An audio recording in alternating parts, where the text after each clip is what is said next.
can introduce ourselves.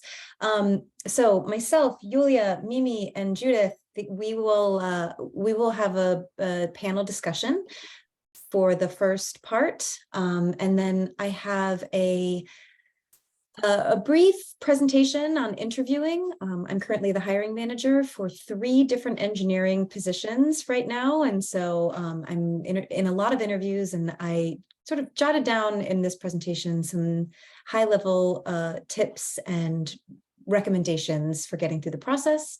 And then Judith will be presenting a ton of resources, I think, and some other wonderful links for y'all. And then we can open it up to a larger discussion, questions, answers, anything that folks want to dive deeper into.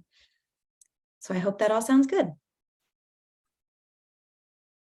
Yeah. So why don't we start with some introductions just to begin with. I can start myself. I'm Julianna. I used to be a theater performer. I have my Master's of Fine Arts in Theater. In my mid-30s, I career transitioned to technology. I went to a coding boot camp, became a software engineer, went back to get my master's in computer science. All throughout that, I taught middle school, elementary school, high school, various subjects. And now I work for an ed tech company where I've been for 6 years. I moved up from a junior engineer, or the engineer level 1, to now I'm the director of engineering for a team of 7 people. And I also compete in triathlons. So you can talk to me about running, biking, or swimming. Cool. So Judith, go ahead, and why don't you kick us off with a little intro about yourself? Thank you very much, Julianna. My name is Judith Rohatiner. I'm a full stack software engineer for the last 15 years. I have a master's degree in computer science. I mostly work on the front end, and I'm also a Women Tech Makers Ambassador. Just very proud of the wonderful things and wonderful exposure that I'm getting through Google's Women Tech Maker Ambassadors program, and just so happy to be here with all of you. I hope there's things I can share that will help you and help me. Thank you. Thanks, Judith. Mimi, go ahead. Sure. Hi, I'm Mimi Flynn. I've been working in technology since I was in high school. And yeah, I'm sorry, I'm like trying to remember who I am. I'm currently on Community Board 1 in Lower Manhattan. I'm the secretary there. I was introduced into the civic space through a nonprofit called the Things Network New York, which is an IoT sort of startup to collect data throughout the city with low-powered hardware. I'm currently working at a giant bank that I can't talk about. And yeah, I'm just enjoying my time. So thank you. Yeah, thanks, Mimi. And Yulia, go ahead. I feel like people probably know you, but give us a little introduction. Okay, my name is Yulia Ovchinnikova. Even don't try to say my last name, but Yulia. And I run Open Hub company, openhubproject.com. And I started this as a business 7 years ago. So here we are in technology business all together. I found amazing people, and I'm so proud by that. Wonderful. Any of the participants, feel free if you want. I'll pause for, I'll give it like 15 seconds so we're not sitting in silence. But if anybody wants to introduce yourself, feel free to come off mute and tell us a little bit about yourself. All of us that just spoke, we are located in the Hudson Valley. Newburgh, I'm in Poughkeepsie, LaGrangeville, Mimi, and Judith is in Benicia. Correct. Yes. I believe Dana is also in Newburgh. Pinky is trying to join and cannot join, but she is also from Newburgh. All those are my students. Anyone else want to introduce yourself? I'll introduce myself. Great. My name is Connor McCormack. I have my background in mobile software development. I live in Hyde Park, and I'm currently one of the teachers in the Newburgh Library Tech Academy program. I'm teaching the first class on Thursday. Nice. Wonderful. And we Yeah. see the class here, right? There are 3 people in this class right now. Great. Thanks for sharing, Connor. Anyone else? Feel free. Hello, everyone. Hello. Yeah, I'm Shakti. Welcome, Nice. Shakti. Where are you Yeah, from? I'm from Chennai, India. Nice. Okay. Yeah, please. Are you joining from India right now? Yeah, yes. It is very early for you. Or very Yeah. late. Well, well, thanks for joining. Welcome. Yeah, okay, thank you. Great. All right, 5 more seconds. I'll give anyone else who wants to share about themselves, feel free. And dance. Janine. Sorry, you can't really see me. I'm Candace. I've come to a couple of Yulia's events in the past. I went to Women Tech Maker, like in-person events before COVID. So really love them, but wish I could still go. I'm not in New York anymore. I'm originally from New York, but moved down to Florida in September just because of prices. Prices in New York are skyrocketing. Yeah. And I can afford more house down here for my money. So down here in a great school district for my children. And I also just was afraid my son might start making a lot of noise. So I didn't want to come off mute. I'm a software engineer and have like a lot of similarity to your past, Juliana. I was a middle school math teacher and computer science teacher and taught high school as well, both subjects, and became a STEM chair. Went to a boot camp and went back into tech. I originally did like my master's in information systems management back like a while ago, and started working in healthcare technology, healthcare like information systems, EMRs and EHRs and like Epic and stuff before leaving that and going into working for schools. So but happy to be here and learn from you all, and also nice to meet you all. Yeah, nice to meet you too. Thanks for sharing your journey. Cool. I'm attaching the background, cool background, which we all have. If you want to brag about it, if you want to use it, download it, apply it, use it, and let's make it fun. Yeah. So yeah, you can see right here, this year's Women Tech Makers International Women's Day theme is Dare to Be. So myself, Yulia, Mimi, and Judith have all, I've come up with some questions that we've all decided we want to talk a little bit about this topic first. It'll be conversational, and we'll leave space at the end for questions if folks want to dive deeper into something we talked about or want clarification on anything. But, in thinking about Dare to Be, in this theme for the year, I started thinking about, for those of you who might be familiar with Brene Brown's Daring Greatly. She wrote a book called Daring Greatly, and she got the title for the book from words from a speech by former US President Theodore Roosevelt. In one of his speeches he gave in France, I believe, he uses the term daring greatly, which she interprets to mean vulnerability.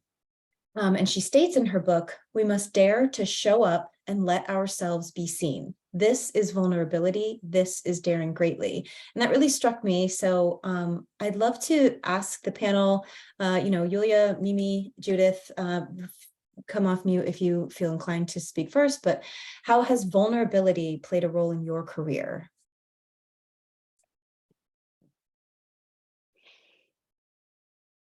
I can go ahead if you want me to.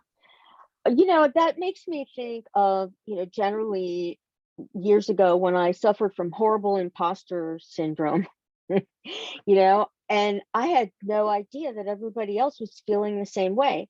If I did, I would have said something a lot sooner. I, used to go to meetings and think, God, if I open my mouth, I'm going to say something stupid and I'll never forget it. and yeah, probably did say something stupid here and there, but it wasn't any stupider or smarter than anybody else. It's all about being open enough to learn how to collaborate, and collaboration creates vulnerability because you're saying what you think is, the information necessary. And I think that that's a good thing. The one thing I'd like to do in my life really is to get to a point where I can ask any question at all, and I'm not going to feel stupid about it. That, for me, that would be a huge success. But I do have to say that over the years, my sense of imposter syndrome has diminished tremendously. So it does get better. Yeah, Judith, go ahead, Mimi. to add to that, I'm a self-taught engineer, and so when I first started working in a professional setting, I didn't know how to talk about code and architecture the way that the computer science people did, because I didn't go to college. I didn't have any sort of formal training, and so it took me, and I honestly, like, I still struggle with it, much like Judith was saying. Like, I really want to get to the point where I can just ask the question. It's just like, so what does that mean? But it also means that I kind of dumb down every question I ask, and I feel like that's made me a little bit more approachable to the kids that I used to teach how to code way in the past. But it's just like finding out that other people felt the same way, people that had gone to school for engineering or gone to school to learn about computer science, made me feel a lot better. But I still struggle with it because I don't know all the terms and I haven't read all the books. So yes, and Mimi, you touched on something that I was going to say, based off of, like, I wanted to plus one what Judith said. I had such intense imposter syndrome. I asked a lot of questions, and I also exposed my ignorance a lot. So, if we were in a stand-up or a daily sync with my first engineering team, and if my director, or if someone asked, hey, has anyone used this brand new technology that came out yesterday? Or does anyone have experience with this brand new thing that only one blog post is written about? There were a ton. I had a 4 or 5 men mostly in the room that would say, oh, yeah, I read a blog post on that. And everybody knows what I'm talking about, right? That you don't want to say no, but you can't say yes because you don't. And I would just go, no, what's that? I can learn anything. Subsequently, the director of my team at this time had used that as kind of negative feedback and said, well, I don't include, he excluded me from certain meetings because I exposed my ignorance. But I wound up spending the next year or so creating essentially a culture on my team. Like Mimi, you were saying, it made your students more comfortable asking questions because I created an environment of, why don't you just say no? Like, what's the harm if you say you don't know something? Let's create that. And that opened the door up more so for collaboration, for helping each other learn, for asking bigger, deeper questions. So yeah, I appreciate your both of your answers. Yulia, do you have anything that you want to add or discuss? Absolutely. Yeah, vulnerability. I would bring not my personal experience, but the way how I imply this situation when I'm teaching girls who code. We have a girls who code club here in Newburgh, and I am the first one to say, no, I don't know this, teach me, even if I am faking it. And sometimes girls do know I fake it, but they enjoy me playing this game, this role, and that's actually lose them and release them and allow them to have fun and admit what they don't know, and or say out loud what they do know, because they are in position to teach me something. Wonderful. Yeah. Thank you for sharing, everyone. Great. I'm going to move on to the next question. We all face challenges, and I think when you are daring to be, you're daring to be in the face of challenges. Now, I try very hard to play a mental game to see all challenges as opportunity. So I'd love to hear a little bit more about any challenges you may have faced in your career that actually turned out to be an opportunity. and feel free to take a moment. Challenge as opportunity. And we welcome our participant to share as well. I don't think we're limiting this panel to panelists as per se. Oh, There are no sure. such a thing like a Yeah. panelist here. We are initiators of this panel and we welcome everyone. So speaking of challenges and opportunity, I'm going to bring a very weirdo one, because when I relocated to the US and I was trying to apply my skills looking for a job, and got quite a lot of rejections because my background very diverse. So what's happened with this? Everyone was looking for the specific job and the career which would be gradually transitioning to this job description. In my case, I was like overqualified or too broad. So it turned out for me, why not to do this as my own business, what I really want to do? And that's how I started. Being rejected in many places actually forced me to start it as my own journey. Yeah. I think about that often with all the jobs I've interviewed for and thought, oh, I really want this one. And then if I didn't get it, I love the company I work for now, and I love where I am now in my position. So it kind That's of works blessing. out. Yeah. Yeah, totally. I was recently laid off, like in December, I was laid off, and it felt shockingly bad. Like, I don't know why I was surprised that I felt so bad, because it's just like a surprise, it's just somebody pulled the rug out from under me, and I realized I had to interview again. I was like, I don't like interviewing. It's not fun for me because I have that that concern. I'm not traditionally trained. I always still get, even after like 22 years, I get very nervous about interviewing, and I think that's natural in the end. But it was just like really shocking how jarring it was to be laid off, and reaching out to my network and just looking into the spaces that I had always really wanted to work in.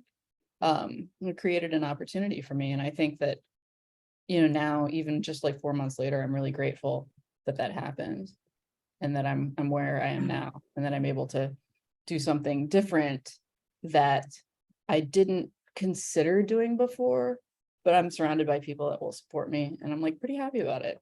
So I feel good about it. Yeah. I just wanted to say, I'm sort of in like a hybrid situation. I got fired too a couple of weeks ago, and I'm wearing it like a badge of honor. I just want you to know I got fired with the last round of people that I know that have been around for 20 years. But that aside, I have a side gig that I've been putting together and really want to make it my own. And I haven't had an opportunity until now to, work on it more and get it done faster. And the other side of it is that whole interviewing process, like Mimi was talking about, and taking those tests, and everybody wants to know if you can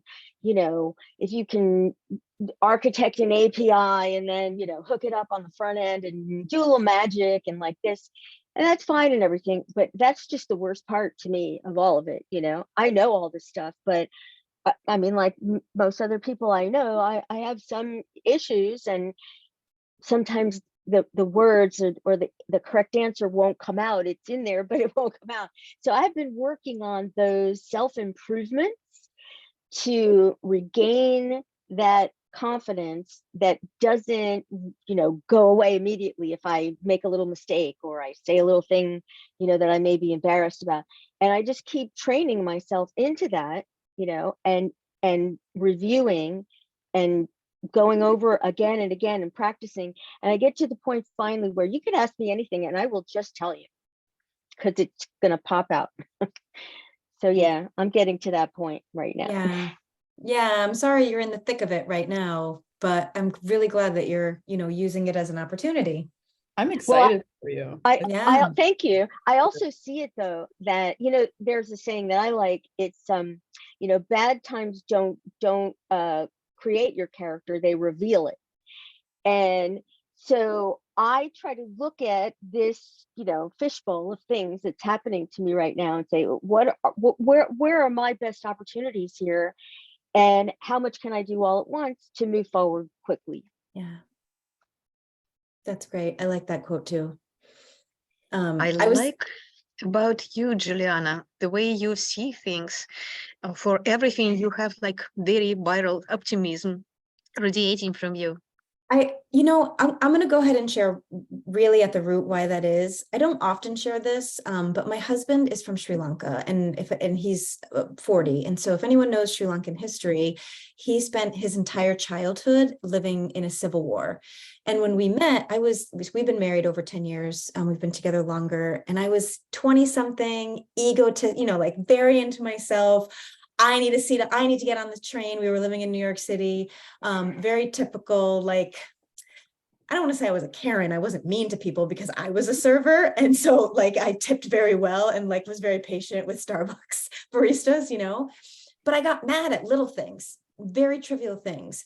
And he illustrated over the course of us dating what it was like for him as a child, thinking he doesn't know if his school bus is going to blow up because they were planting bombs on buses, and I think over time, I started to really hyper focus my perspective into, what, at the end of the day, I am really privileged. I am so very lucky, and I can't be upset about a lot of things. Doesn't mean I'm never sad, doesn't mean I'm never angry. It doesn't, whatever that toxic positivity is, but he's really helped me put into perspective that, like, at the end of the day, we are very healthy and we're very happy. So we'll figure it out. And that's really what it comes from. But yeah, I am a pretty positive person.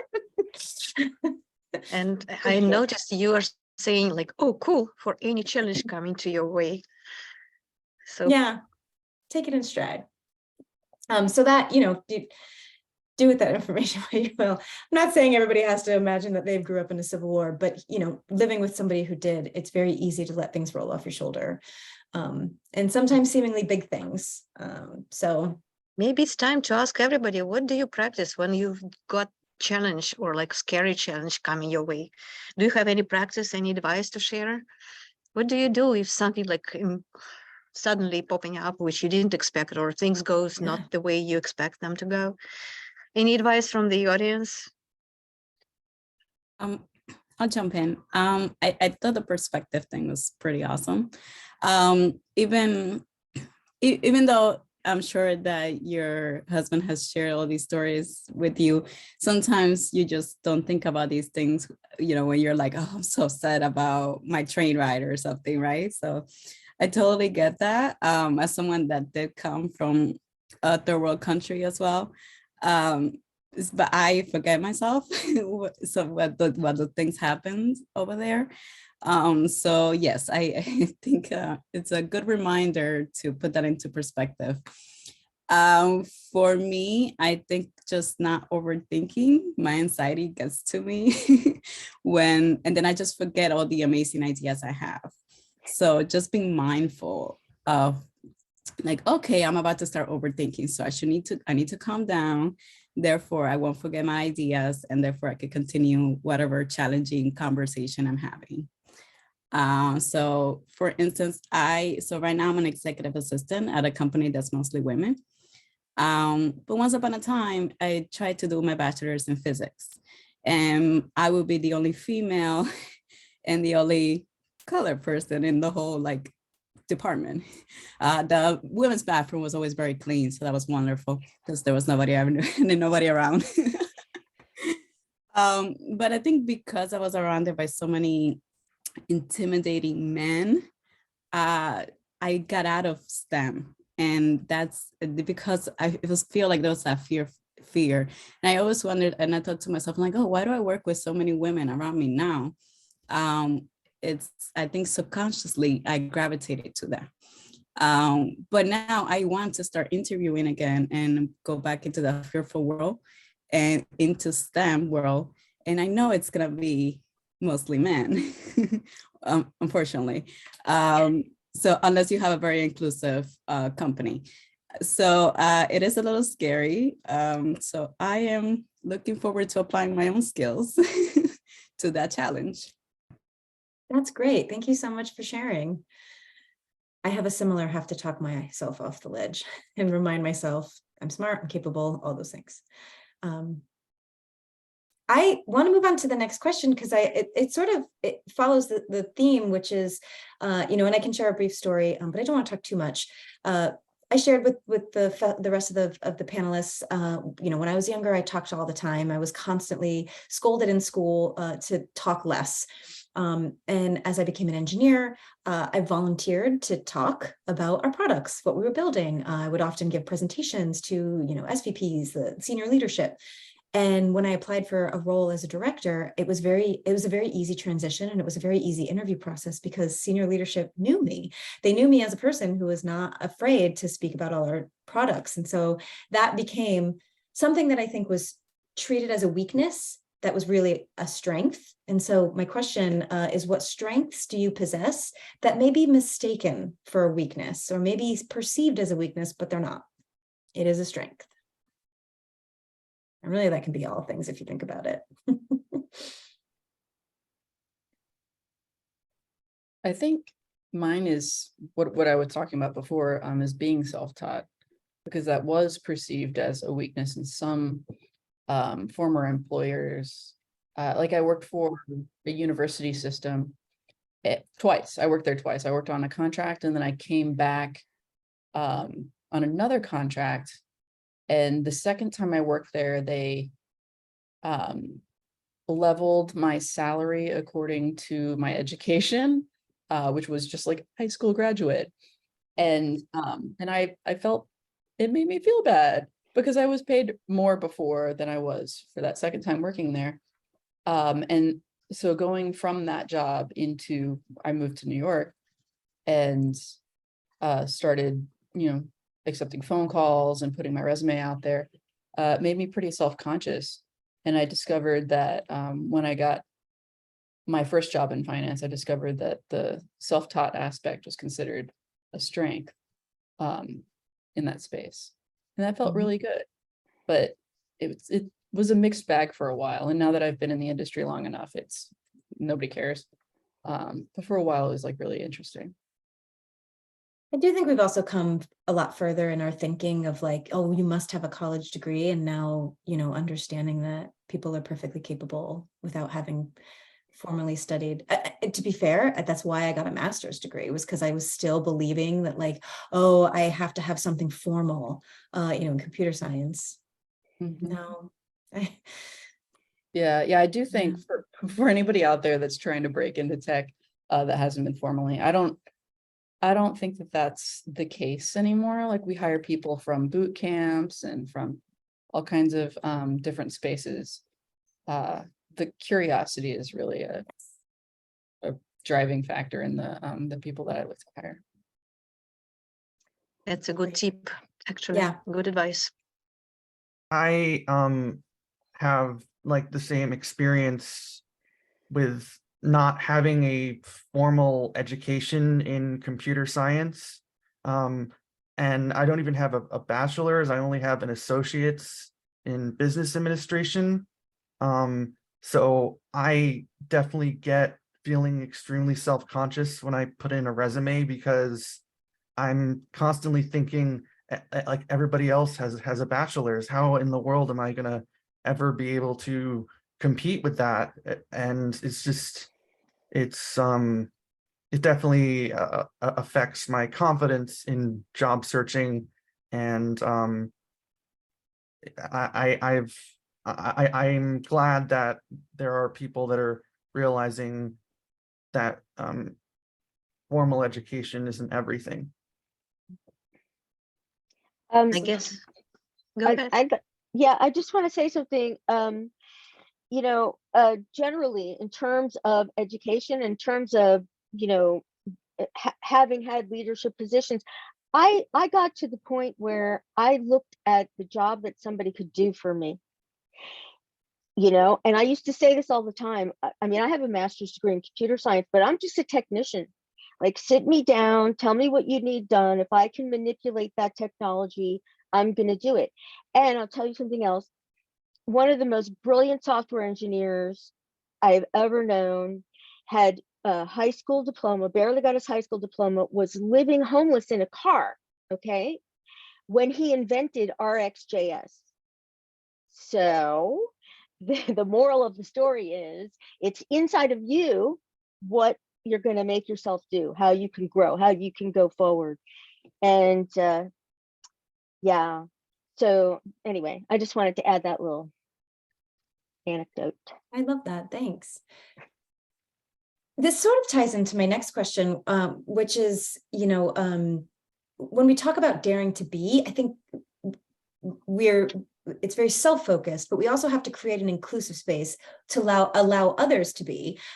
So in that regard, how can we contribute to those inclusive spaces and encouraging others to fully be themselves?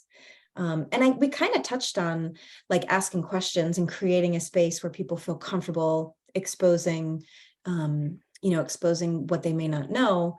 But I wonder if anyone else has thoughts about how we can encourage others to dare to be, and how we can create a space that facilitates that allows that. Yeah,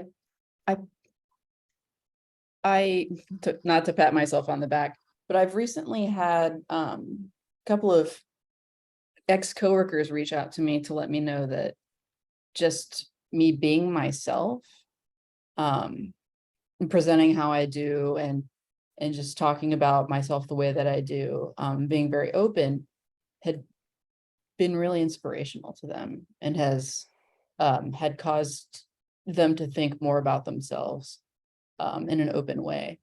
And that inspired me to hear that from them. Like, it had been years since I had talked to either one of these ex-coworkers, and it was really touching to know that I had such a positive influence on their life. And so I feel like just being yourself, being open is really good. In regards to like formal training, etc., like I've started to introduce this thing called the language llama, where if I say a word that isn't familiar, I want people to just put their hand up, and I'll stop because I want to make sure everybody is on the same page about what is being discussed. And there's nothing wrong with clarifying language. There's so many acronyms, there's like so many different things that can prevent everyone from getting from a technical conversation, like the root of the context in order to create a solution. And so just stop the conversation, make sure we all know what we're talking about. Yeah, I love that. The language llama. I might take that. I Can't took it steal from- it because Oh, I mean, like I got it from the Housing Yeah. Coalition in New York City, like the nicest people I've ever met. So yeah. Yeah. I'm in the middle of this book. It's called Design for Belonging. Here it is. Design for Belonging. If anyone has heard of this, it's out of I forget which school now. It's the D school in UC Berkeley, or it's one of the California schools. It's essentially like the I in DE&I efforts. It's inclusion. That's, you can have a diverse team, but if people don't feel included, if people don't feel a part of that team, then your efforts aren't really that great. And one of the things that resonates with me, as I mentioned, I grew up making theater. I was in theater. That was my first career. And theaters are really, the trope, or like the stereotype of like the theater kids in school, that was my experience. It was where everybody else who didn't find a space kind of went to. And so I sort of grew up just naturally including others. And one of the things that they talk about that I think of is like the invitation of like, hey, come join us. Hey, you're with us, right? Like, you're welcome. And I think once you create that invitation, whether explicit or implicit, people feel that they can enter the space as they want to and feel that they can belong to the group.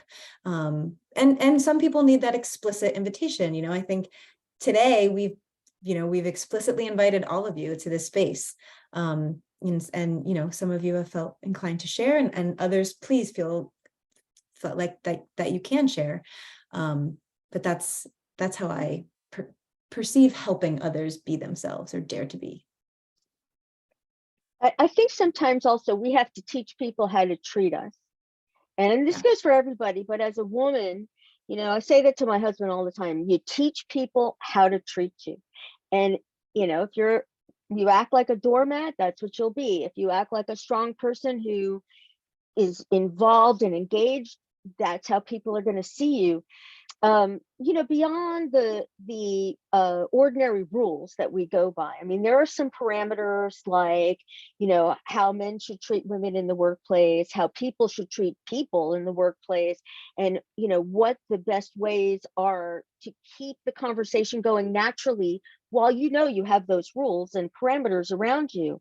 And I think men today generally, or, you know, people generally, are trying to be inclusive and trying to understand everybody's you know, culture and, you know, where they're coming from. And now I can't speak for the whole world, but I know that I want people to come into the folds of what I'm doing. If you're on my team, if you're already there, you're hired, the best thing for me is to make it so that I'm including everybody around me. And then hopefully they're comfortable and they're more able to give over their creative ideas.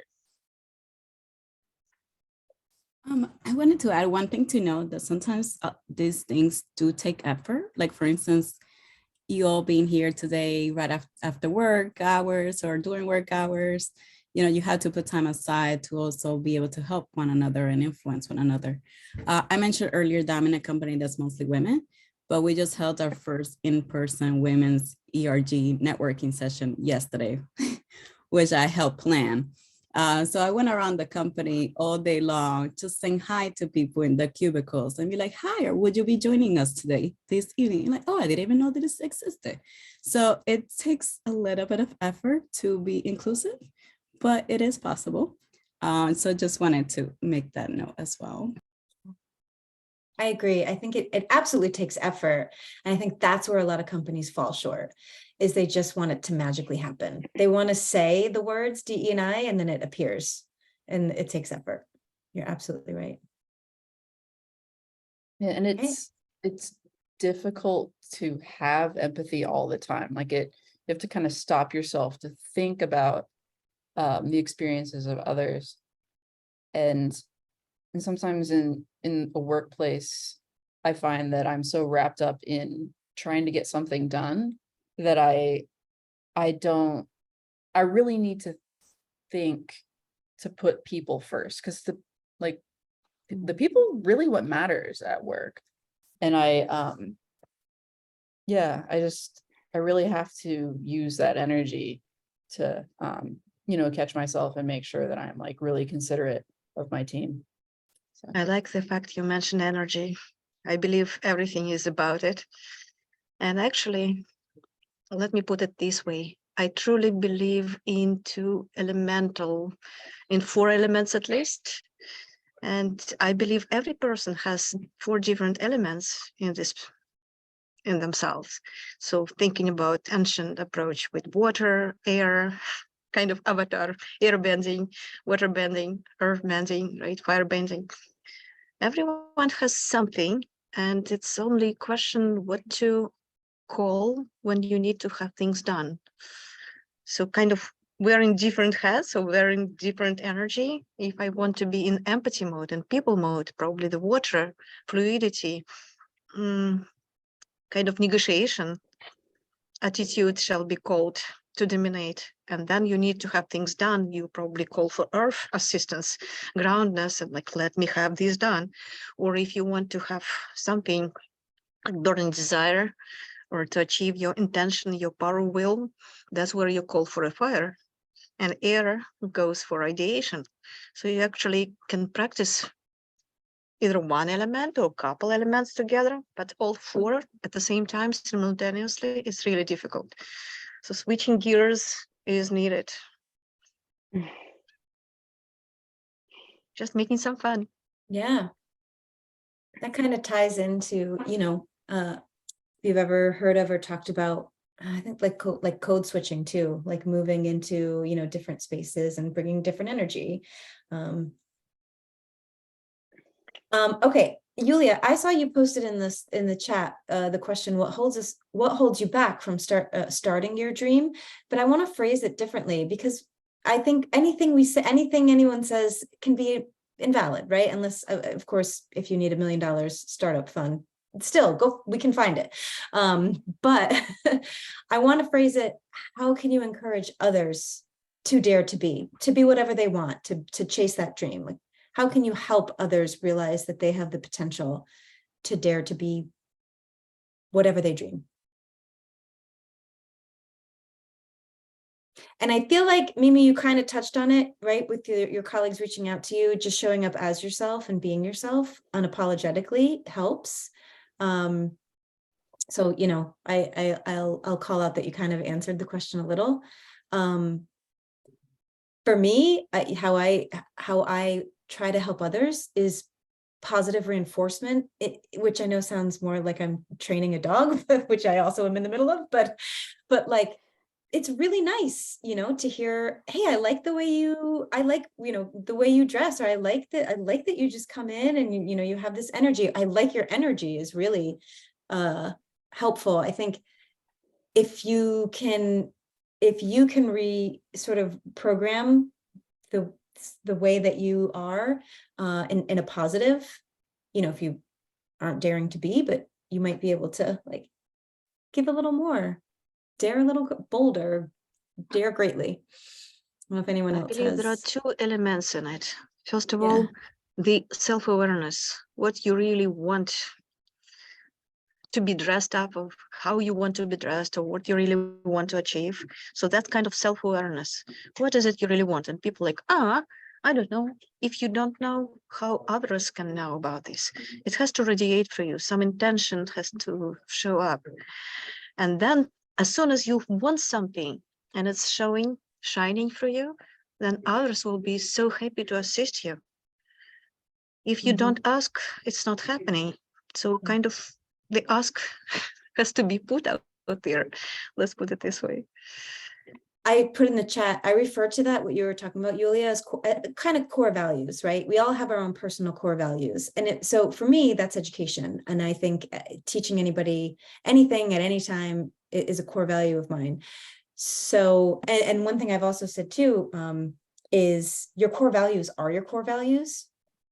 You might say they're one thing, but it's sort of like what Judith was saying, you know, they expose you, like challenges might expose those core values. If my core value is education, but I'm tired coming home from work and someone asks me to help them with something and I'm like, get out of here, then my core value is not education. My core value is getting myself to a, you know, on the couch.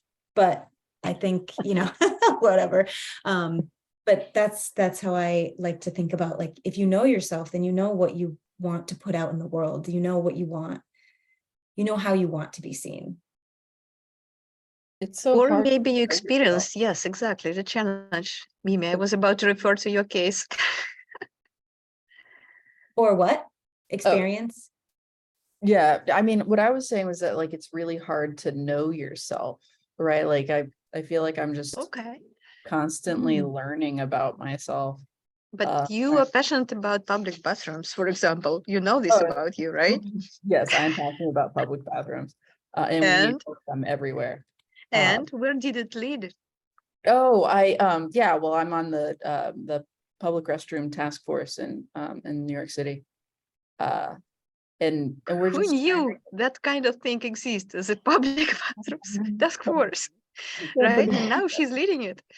I'm not with a leading it. passion. I'm just sitting there watching this incredible woman, Julie, lead it. And she's so You're more than thoughtful. watching. You do things.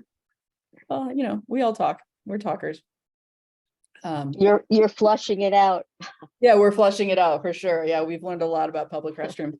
But I'm just indicating an interest, like letting people know what you're interested in is pivotal, honestly. Like I think that if there's anything that I can offer as advice to people that are trying to move forward in towards some goal, it's just to like talk to people about what you're interested in, talk to people about the issues that you see in the space that you're in, and see what they think about it, try to see their perspective. And that can just lead to a lot of spaces. Like it can lead whoever you're speaking to a different place, and it can lead you forward, honestly. Like the more people you talk to about the things you're interested in, the more surface area there is for advancement, essentially. So, because I mentioned that public restrooms were really important to me because my niece came to the city and walked across the Brooklyn Bridge from Brooklyn and had because you get like a coffee and you're like, we're gonna walk across the bridge, and you like walk, and then by the time you get to the other side, there's civic buildings that you don't know you can go inside of, but you can, and you have to pee, and it's just a nightmare. And so I mentioned that to someone I'm on the community board with, my chairwoman, and she was like, there's this thing going on, you should be a part of it. And that's how I got on the public restrooms task force. And I got on the community board because I was complaining about construction sounds. And it's just talk to people about stuff. You never know where it's going to lead. And now you are not only talking, now you're coding for them. Yeah, sometimes. Nice. Is there a map to these bathrooms? Because sometimes you don't know where they are. There is a map. There's this incredible TikTok or Instagram or Twitter called Got to Go NYC, got to, like the number 2 NYC. She's amazing. Her name is Teddy, and she's super funny. If you ever see her on the street, you should definitely like get a selfie with her because she'd love it. But yeah, she has a Google map where you can add bathrooms and add bathroom codes to it, so you can, it's like, I don't, like as like potentially like somebody that represents a city, just a small amount, but not really. I don't know that giving out bathroom codes is like the right way to do it, but it's really cool in that civic hacking kind of way. So Awesome, thank you. I remember one of my girls who code, she came to the coding class because she cannot stand the potholes in the city of Newburgh.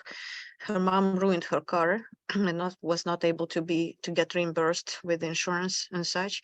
So she claimed the word to potholes, and she wanted to build a website to collect all the reports of potholes discovered. When the general public is saying, like, people are saying, like, the pothole is here, and the city municipality is saying, like, there is none. So this would be the opportunity for them to submit the claim and real photo. And that's what she was able to build. awesome. So being passionate about something or fighting something for the good, using technology. I feel like I've been doing that since day one with accessibility, and now look how far we've come. Okay, few words about accessibility. I'm not sure everyone knows what's that. So years ago, when we all started getting on the internet and designing, websites, and we did a lot of growing in terms of making things and making it happen. But those people who have challenges were never addressed with, for example, how their hardware would work with software, what challenges could be addressed with the software that was being created. So over the years, we implemented different specs, and the ARIA rules and different frameworks that include features of accessibility, how you can design your page to work with hardware that addresses low vision or hearing loss or color blindness, or so many things. But think back 10 years, maybe a little more, there was none of that. We had, like in the 90s, we had websites made of tables and we had some images on there. Who could have ever even thought about how we were going to make that accessible to anybody? And I think also there was this big separation between software engineers and people who were using accessible hardware and software, that just nobody ever looked in that direction. That we were like almost afraid, and you don't know what you don't know, because it wasn't that hard to fix. It was, going through committees and writing new software and addressing a lot of things that we had left behind in terms of accessibility. But one thing that I have always urged people to remember, and that is 25% of the population need some form of help, hardware, software, that will make it more accessible to them. The most extreme, of course, is Stephen Hawking, who used the stick in his mouth, to be able to compute, and on and on. Everything from low vision, or increasing the font size, or having your voiceover tab through the page in the right way, so the person who can't see it is getting information about the links that they're going to. All of those things. And now I think, honestly, we can call ourselves inclusive in that way, in terms of accessibility, whereas we were never in this good of a position before as we are now in terms of that. It's a really good overview of accessibility.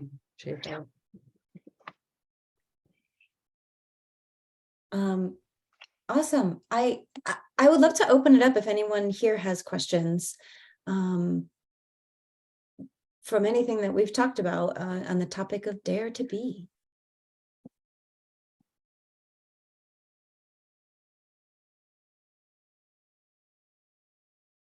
Nice. All right. Thanks everybody for, for participating, and those who shared, thanks for sharing and listening. Any final words from those of us on the panel? Anything else? We can hop into the next segment, but I want to make sure everybody who wants to speak in this section has the opportunity to. How can we make people be more dare to be? I mean, for example, I keep bringing my girls, but they definitely need to build more confidential, more confidence, and at the same time they need to practice speaking up, expressing themselves. It's quite a lot about communication, bravery, resilience. Any advice would be really welcome. How we can help girls? I'm sorry, we focus on girls or females too much. I'm not limiting this to gender as per se. I do believe that many people do need to build this confidence, and how we can help them. That's my question to all. Being courageous is more about like walking through the fears that you have, being brave beyond what the inner conversation is. And so that's something I just wanted to say that has always helped me to remember that I'm afraid, but that doesn't have to influence how I act. I can still walk through it. I can still act brave and act my way into the reality of having done whatever I was afraid of. Just fake it till you make it. Keep going, because you always find out on the other side it wasn't as bad as you thought it was going to be. That's what helped me. Fake it until you make it. Yeah. And it's interesting because as I get older, I realize that kind of nobody knows what they're doing. I don't want to speak for you all because you all seem very capable. But we're all just trying our best, right? We're all trying our best. We're all trying to move forward in a way that we think is right. And knowing that can really help, especially with interviewing and putting yourself out there. Just knowing that the person on the other side, whoever it is that you might be nervous to be around, is potentially in the same spot, or was in the same spot. And and hopefully you interact with those people at a time where they are at their most empathetic and understanding. Because sometimes you're not, sometimes you interact with that person and they're not in the best spot, and we all need to just try to move forward with understanding. But also some people are just introverts, and I hate to think that there's this big world where introverts can't get promoted or can't move up because the daring is not remotely natural. And there's a lot of spaces in technology where where talent is recognized in that, in introverts. Obviously, like introverts have talent. But what I'm trying to say, just give me 1 second to put it together without being like ridiculous, is that not everybody can dare, you know what I mean? But they have,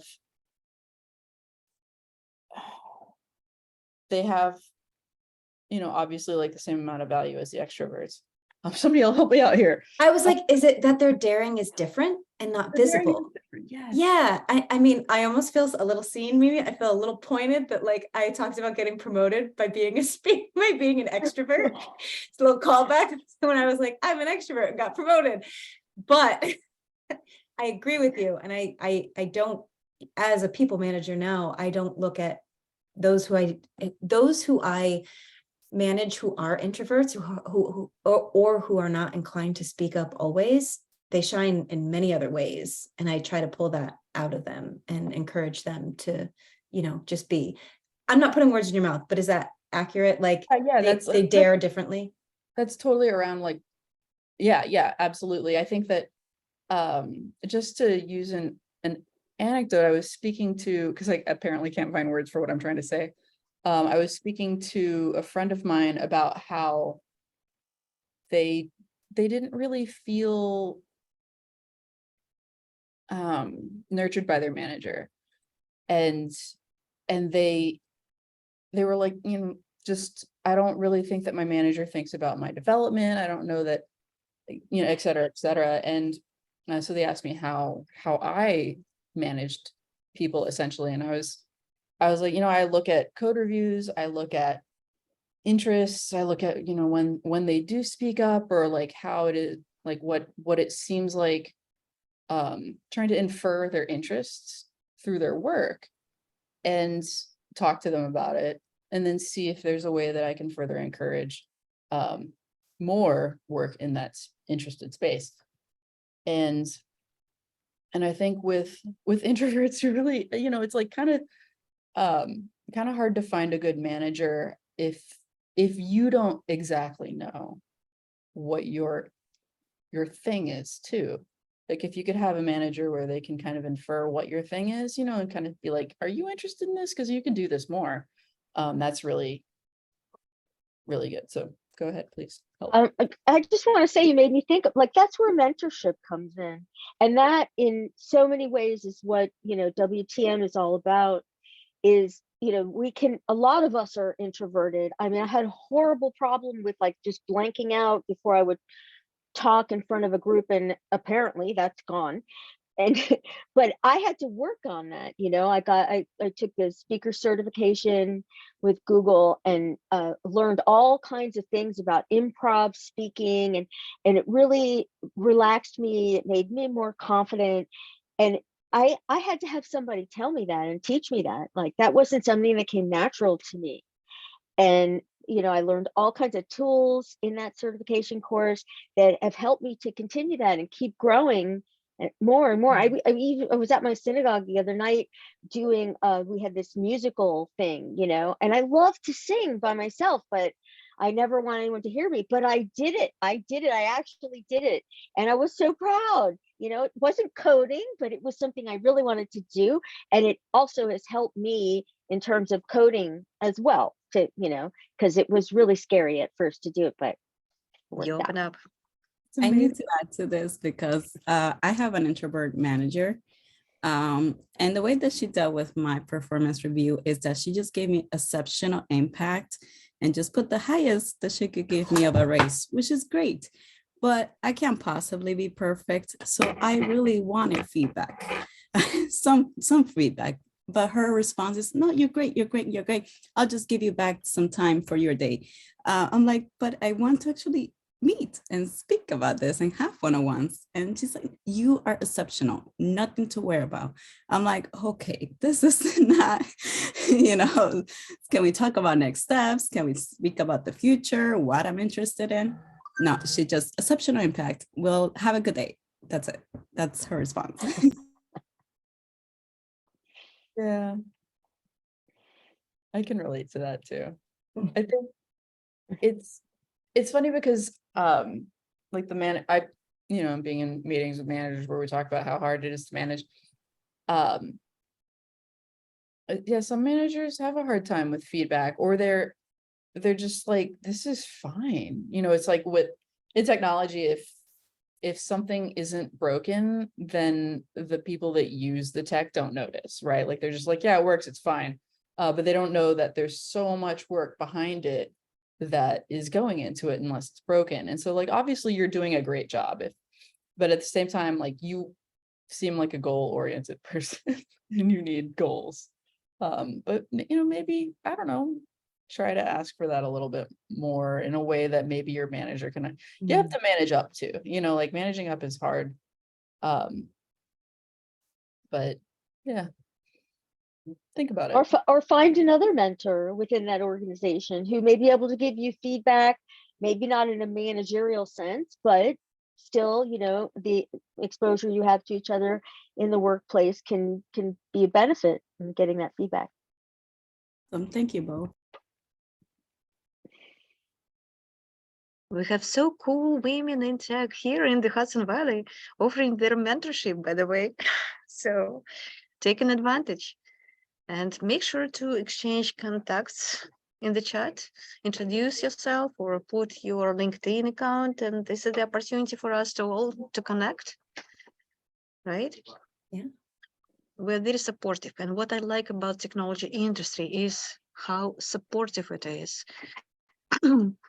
Again, being an immigrant in America, I was trying to apply my broad experience and knowledge to different industries, and only technology industry did welcome me. And that's how I found about GDG, Google Developers Groups, and Women Tech Makers, because all these women were like, hey, come over, let's do things. And I got great mentors. I'm very grateful. Yeah. I love that. All right. Anyone else want to share anything, any thoughts or any questions?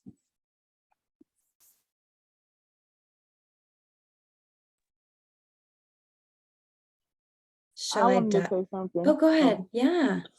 I want to respond to what Lucia said. I had a similar situation recently during my performance review, and I would just say, even if you like your job, I learned to not tie my value as a individual to my job, because it's so much more to us than what we do for our 9 to 5.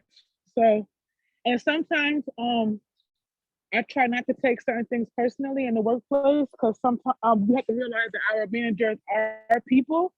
And I found out that my manager was actually in the process of interviewing because she announced her resignation. So when she was being dismissive, because I'm a very goal-oriented person, so I felt that she was very dismissive when I wanted to discuss my future, being promoted, because I thought that I had been such an asset and I had brought so much to the table within the last year. So I'm happy that I didn't take that personal, and I just looked at it as an opportunity for me to kind of pivot into other things that I'm interested into.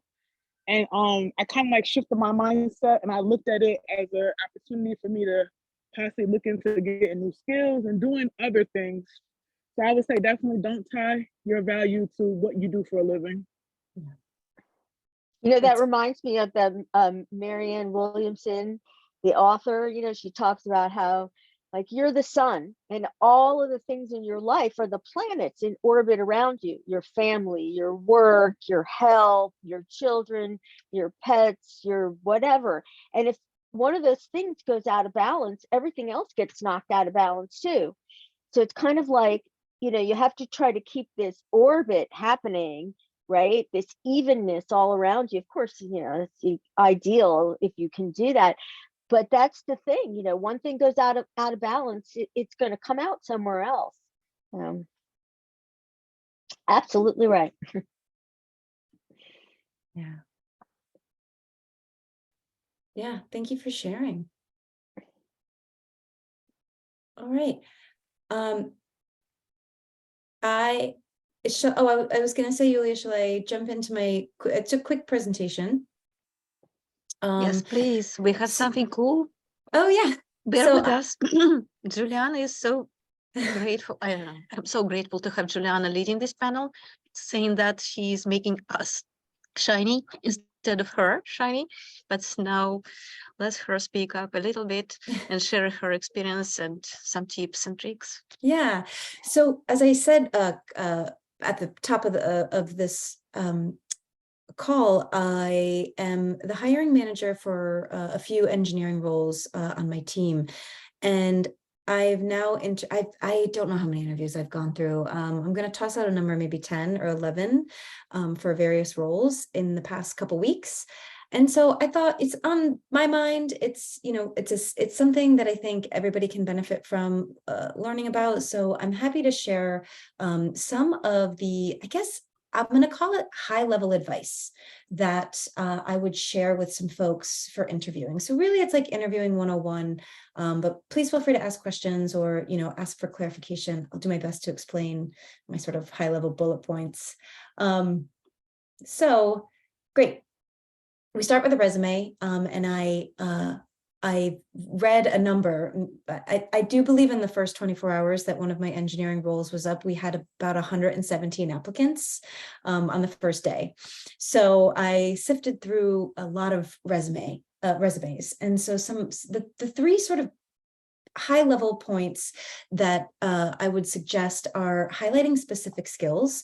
You know, we talked about not having a bachelor's, not having a master's, and that's not something that I needed. I didn't need formal education, but what I loved are folks who maybe had a specific skill teaching something, right? Because right there, I know that you have the ability to pair program probably and help others on the team on board on technology in the future. You know, I'm thinking of long term, of course.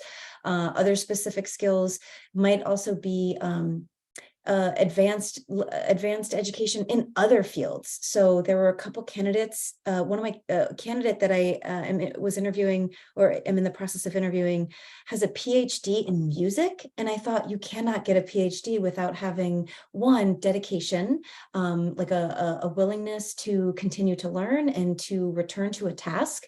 Right, it involves a dissertation, so that is something that stood out to me by having discipline. And, you know, some other things too are you familiar with a lesser known language, or are you familiar with something that not many people are, a piece of software that isn't really used? Put that in there and maybe highlight it.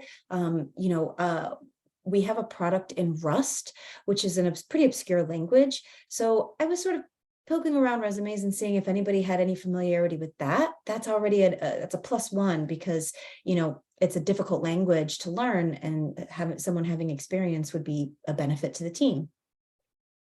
Illustrating impact. So being specific, if you've worked on a product that had significant impact, right, for either for end users, you know, increased load time by X% or by X milliseconds or seconds, you know, increased revenue, you know, are all sorts of standout ones. But thinking about how you might have created an impact, even on the team, right, made things easier for the team, made things more efficient for the company, but pointing out the impact that you've had in your previous experience or on projects that you've worked on.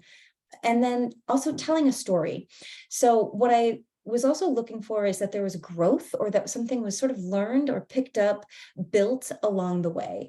So build on each item in your experience section or education section, pointing out, you know, things that you might have developed or expanded on is also really helpful, so that you know, the reader, both the recruiter and hiring manager, can see like what skills you've gained or how responsibility may have increased.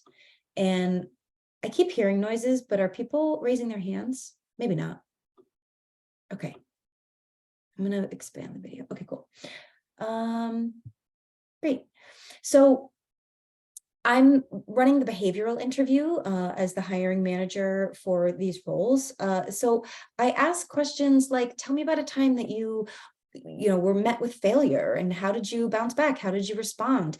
Tell me about a project that wasn't going as planned. Tell me about a time that you weren't going to deliver on time, or you overpromised to stakeholders, and how did you, what are the steps that you took in order to come back from that?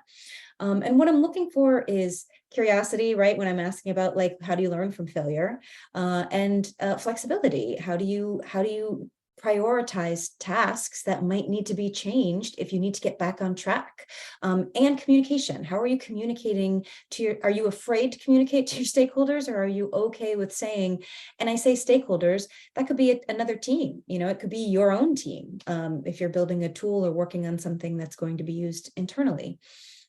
So when I ask these questions, behavioral questions, and when anyone asks behavioral questions, there's some really good tactics to use in order to be concise with your answer and have an effective answer to these questions.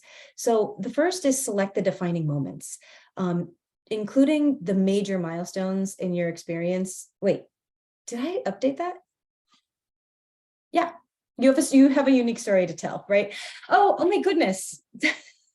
This is tell me about yourself. Sorry, I reordered these. Okay, in the behavioral interview, the first thing I usually ask is tell me a little bit about yourself, right? So I did my tell me about yourself at the very beginning of this call. And if you remember, it was like an elevator pitch. It was maybe 30 seconds. And I talked about, I went to grad school for theater. I career changed. I went to grad school for computer science. I started at a company as a early career engineer, and I rose up through senior engineer and became a director of engineering, hit my major milestones, and also included unique stories, right? Or unique aspects. So select those defining moments. You have a story to tell, and find the through line. I also made a call back and said that I, at every stage, was an educator. And so if I wanted to go a little longer, what I would have said was, I was an educator in middle school, even elementary school and high school. And I started teaching theater, then I taught media arts, then I taught kids how to code, and then I taught adults how to code. So as I grew in my profession, I also began teaching, or rather expanded on what it is that I was teaching. In that talk too, I also called out core values, and I called out education being one of pretty much my top core value. So that's what I use as my through line. That's how I tell my story if I'm talking about myself in an interview. So what motivates me is continuous learning and helping others learn. And so that's also what's woven into my story. And then concluding with goals. So how has everything that you've done thus far led you to this point? And what is it that you're seeking? Especially if you're interviewing for a role, if you end with that, why are you here? Why do you want this job? Why do you want this role at this company? And, figuring out or nailing down exactly what that is might be difficult. So take the time before, meaning difficult in the moment. So take that time, before to kind of ask yourself, why are you applying to this job? Is it the company? Is it the quality of work that they do? Are you looking to gain a specific skill, a specific experience with a specific technology? Consider all that. And now we get to the actual behavioral questions. So I was saying, when I asked these questions, like, tell me about a time you failed, tell me about a time that things weren't going as planned, tell me about a time you identified a solution, how did you communicate that to the team? There are a number of tactics that you can do to have a very specific and a very clear answer. And the first is clarifying the question. As an interviewer, I very much appreciate if the interviewee re-asks the question so that I know they know what I'm asking, clarifying it, right?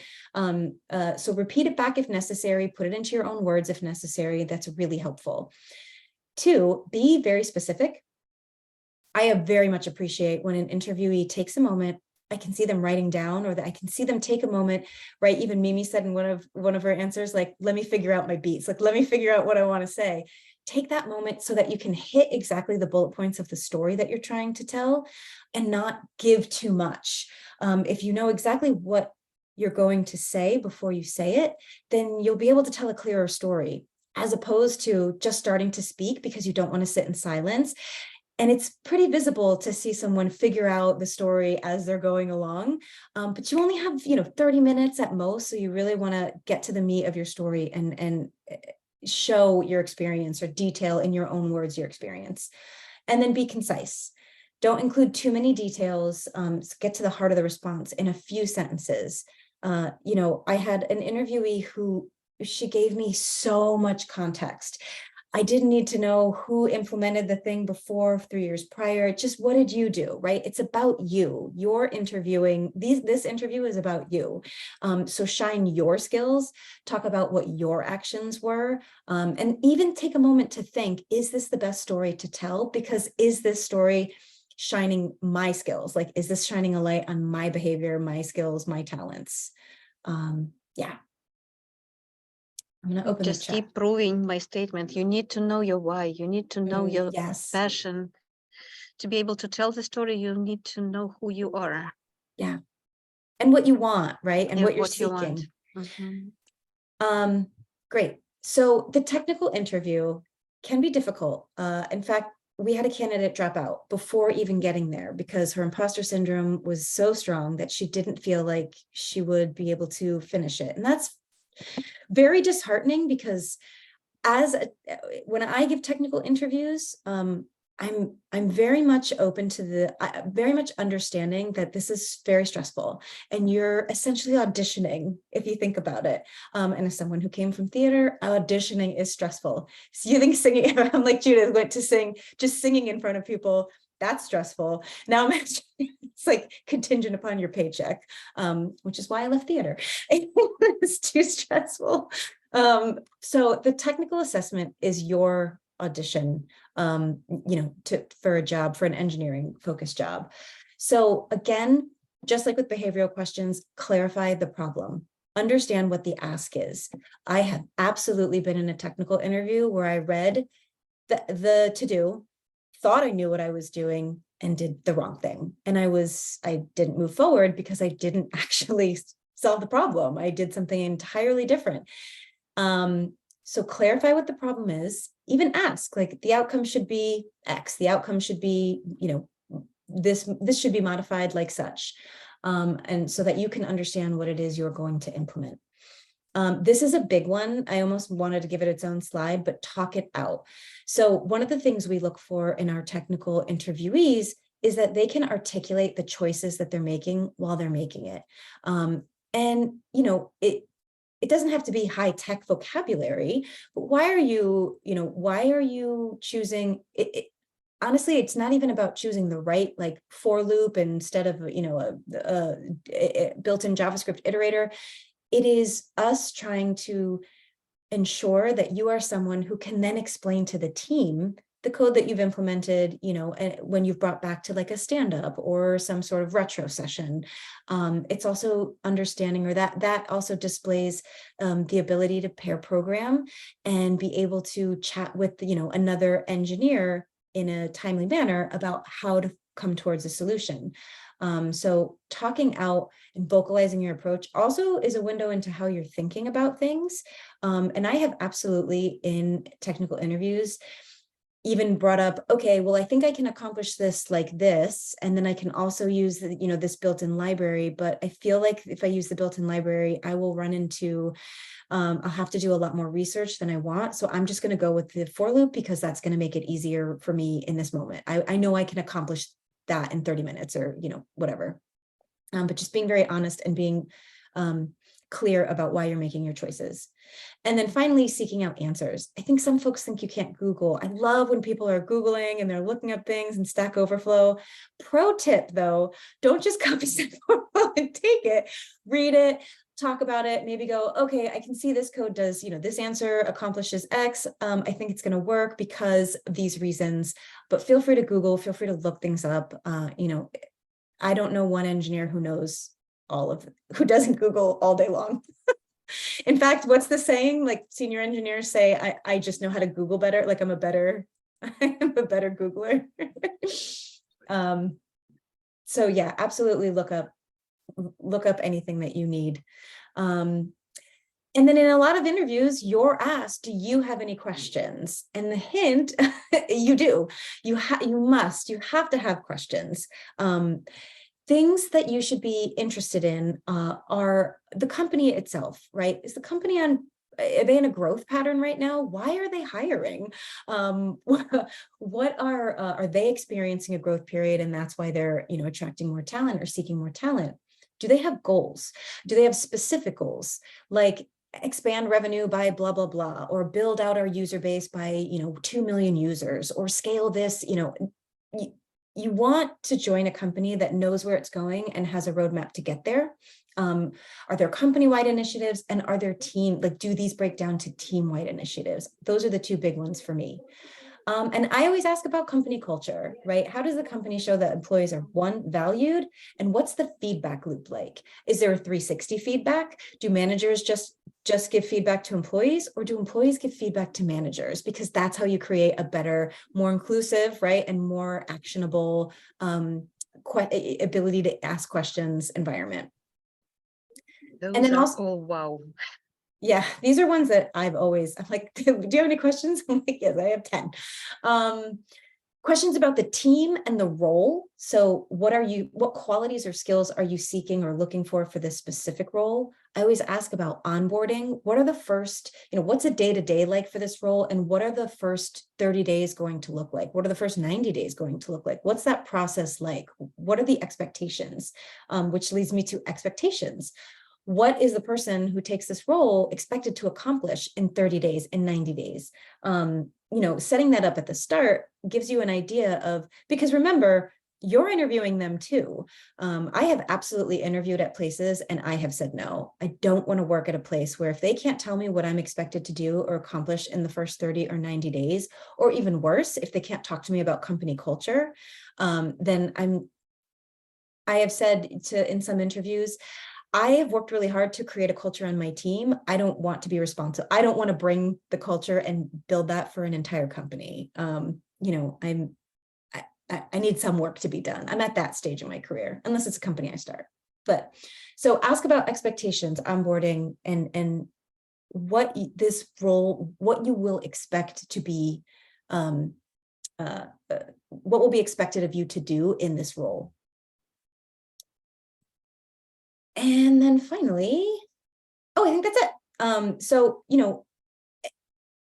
I haven't really gotten a lot of follow-ups. Like I haven't gotten email follow-ups, and that's okay. I've still passed people, but that's up to your comfort level. I think I don't know if anybody else has thoughts about that. I've had people reach out and say, this was, thank you for the interview. Thank you for your time. That hasn't swayed me in any way, but perhaps I'm completely new school, and I've passed people that haven't reached out to me. I always give my email as an interviewer, so that if there's any additional questions or anything to be clarified, they can reach out to me. Interviewees can reach out to me, and I've yet to have anyone ask a follow-up question. And you have some questions in the chat. I do. Okay, let me look. For example, what is a good number of questions to ask at the end? So my experience, so, okay, we have an engineer, a senior engineer and a mid-level engineer roles that we're interviewing for. The senior will go through 4 interviews, the mid-level will go through 3. So that's 3 opportunities that you can ask. So if you're talking to a recruiter, I would ask about the company. I would ask about growth. I would ask about like global, like company-wide initiatives or goals. And I would ask about like company culture. Like, are there, a question I always ask, are there employee resource groups? Like, are there networks for folks who belong to underrepresented communities, underrepresented communities to get together to share conversation. And I also like for a recruiter, I also ask, like, are you hiring a number of people? Are you expanding this team? I ask about basically, personnel growth. And then to the hiring manager, to the person, generally that's the next interview. So the person that we would be reporting to in the event you take this job, that's when I'll ask a little bit more about day-to-day and the expectations of the role. So that's about 3 to 4 questions per interview. And then I have asked the same question about company culture or team culture, I should say. Subsequently, like for an engineering interview, I have then asked, you tell me about the team culture, because if the director and the engineer have different answers, that to me might be a red flag. And that's something that I ask too. So don't be shy about asking the same question as well. What avenues of professional development are available to employees? Room for growth. Sorry, that was just. Oh, an that's a example. question. Yeah. It's just like, Yes. how do you grow professionally in this Yeah. role? Yep, absolutely. Yeah, paths to promotion, or like how do you how does this particular what is in place to get this role to the next level? I love that. Thank you, Mimi. I believe Connor asked the question which Judith kind of responded to, but it's still worth to address. Wouldn't they already have said what the skills are they looking for in the job description? And I found it quite often not the case. I mean, contradictory, it can happen. Yeah. How would you address that? In my job descriptions that I put out, I do work pretty hard on them to ensure that there's that they're specific. But so we had I just hired a junior engineer, and I had a lot of candidates who asked, what are you looking for specifically in this candidate? Like, not skills based, but like, what do you think would make an excellent candidate? And I realized that I never put anywhere on the job description curiosity. I didn't know how to put it on the job description, but I said, as a junior engineer, I don't expect you to come in with a lot of experience. I don't expect you to have built and scaled a product to production. I don't expect you to have built anything that 1 million users touch. We get 10,000 requests a second on our product. So I'm more interested in you being curious. So I think you can still ask, like, phrase that's a good call out, Connor, but I think you can still phrase it as like, what qualities does a strong candidate possess, or what qualities are you looking for in a candidate?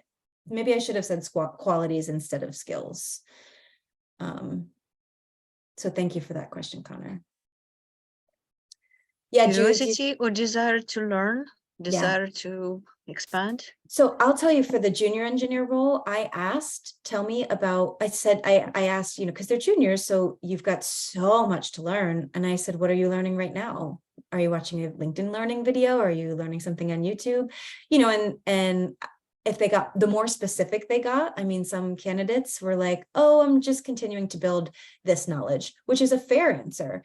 But then some candidates said, oh, I actually am learning hooks and React. We learned Redux in my boot camp, but now I'm understanding that you can manage state with hooks. And I thought, yeah, that's more specific. That's like diving into exposing your curiosity, right? Like shining a light on that.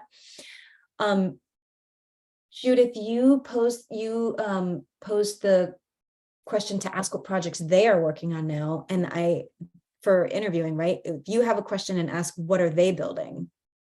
Like, what's the team working on? Oh, you're muted. Sorry, I was on mute. I think it's really revealing if you can discuss what's actually going on day to day right then, instead of, oh, well, what are you going to have me do in the future? I mean, all that's important too, but I think it's more realistic to discuss something that's actually happening to get a feel for what's going on development wise. Absolutely. And I was going to say too, the other question that I asked juniors is to talk about a project that they've built, and now that they've learned a little more, how would they refactor it? How would they rebuild it? So getting into that learning, right? We all have built something that we've looked back and gone, oh, that was bad. I still have. There are things that are in production at my company. Just one? Yeah. And there are literally, I have built pieces of software that are still in production that I'm like, oh, that was so bad. I hope nobody looks at that because my name is all over those commits. But I've learned a lot. And now I would go back, and if I had that 7 months, 8 months to rebuild, I could tell you exactly how I would do it differently. And that shines a light on your constant curiosity and learning and developing, and ability to admit mistakes too, right? An ability to look back and go, oh, I could do that better. Thank you. This was wonderful. Thank you, Juliana, so much. And saying that, probably our prepared content is done, but I would encourage everyone to save chat. First of all, you know how to save chat. we shared some contacts, some useful tips, some enrichment opportunities in the chat. Grab these opportunities, save the chat. Judith, And I think we're still here. Judith has some resources to share too, right? Is that true? Am I making that up? In this, no, I mean, I didn't get Okay. anything. Nope. Nope, no worries. Cool, yeah. So any final questions too? Yeah, save the chat, absolutely. There'll be, this is recorded, but anything else that we didn't cover or anything people want to know, or you can look me up on LinkedIn if you want. I'm pretty sure I'm the only Julianna Rusakiewicz. Like Yulia, case- I have one of those last names. There's the doc, by the way, that has a few resources. It's just some notes. Sorry. Here are some ways men can be better allies to women at work. Okay, you have to clarify what this document stands for, how we can use it. Yes, of course. And okay, so first of all, sometimes we just need a little bit of an explanation and a list of what's obvious to actually take it with us and use it as a tool. So if you ask yourself, you know, what can I say to a man or someone else who isn't being supportive of women in the workplace? Well, there's a list right there, and it's very simple and it's common sense, you know, just like we all know, but it somehow, if you see it in front of you, it gives you the impetus for a deeper understanding, and it also makes it easier to communicate to someone else that this is what exists and we should all be using it. And then in terms of diversity and inclusion, it's the same thing, just a small list of you know, what you can refer to, and also things like participating in meetings. You know, that's just a launching point to make, you know, to make it easier to be the director of a meeting, to be the organizer of a meeting, which is a big step for people, you know, so that's a launching point. And also key elements of a productive work environment, which I think Juliana was talking about at length, you know, that these are the different components that you need to include. Yes, there's so many other details as you drill down in each one of those topics, but it's just a launching point. And also some very good things that we pointed out is that everybody brings different things to the table, culturally, mentally, behaviorally. And so whatever that is, the answers to those questions or these lists will mean something different in every environment. So that's also, you know, something to remember, and that's why it's so broad as well. And then of course at the bottom there's just some tips about getting a mentor, and you know, because we talked a lot about that today, and it's very important to have a support network at work, and getting a mentor is a good way of building that. So thanks.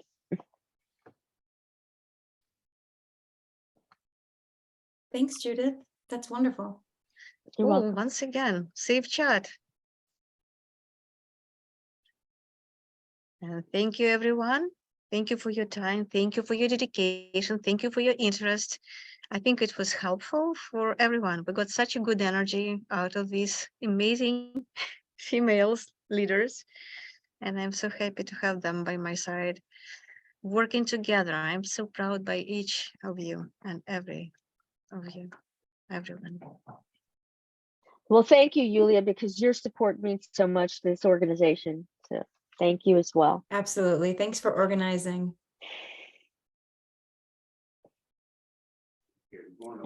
No questions, 5 minutes just to network. Shall I stop recording? Hey, Kay. When will we be meeting again? Oh, you want to have a regular meeting? Okay, let's do it. We'll Are you give each local? other updates. Yeah. Are you local, Luisa? I'm in New York City. Okay. So it Yeah. means we are not meeting in local brewery or such. It means we have to meet online. Okay, I hear you. I'm in the city during the week if you want to grab coffee. Nice. And I'm there all the time too, frequently. So I'll reach out, ladies. Thank you. And then all Hudson Valley women will be going to the city to meet each Well, other. Look at we this. we're trying to plan a happy hour up here. Yes, we do. Mimi's You schedule. come It's a little difficult. Maybe we should just have it in the city. Yeah.